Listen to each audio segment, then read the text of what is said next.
ฉันสับสนใครจะมีเล่ห์กลเกินจะคนจนใจ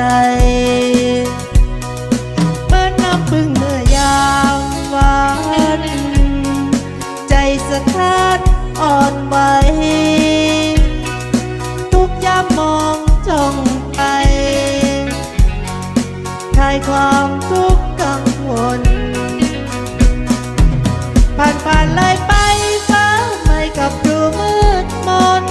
เปรียบดังมีคนมองมนไม่มีเยื่อใยปั่นป่วนล้นเล่ละเล่าคือความฝันไปอยากเกินเข้าใจทำไมความรักปลวนแปลรักที่เธอเกือบจะผิดพาชีวิตอ่อนแอรักเพียงใดไม่แก่ใจถึงแพ้ใจเธอ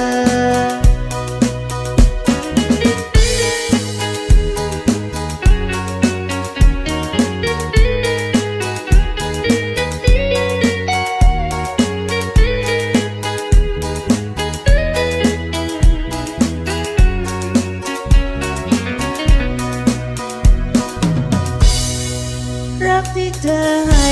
มานั้นดวงใจฉันสับสนใครจะมีเล่ห์กล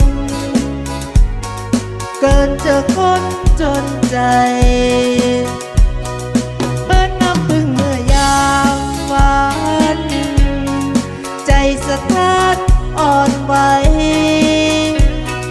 ทุกยามมองจ้องไป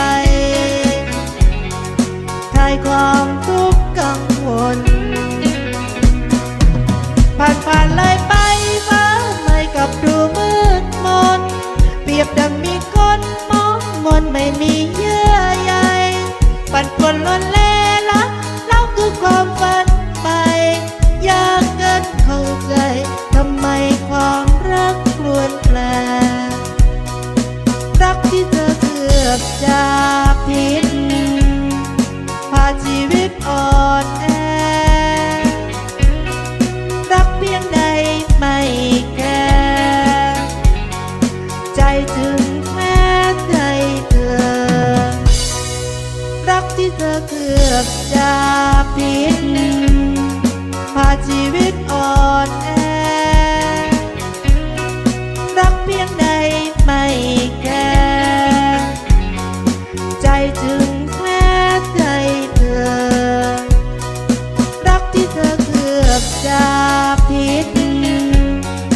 พาชีวิตอ่อนแอ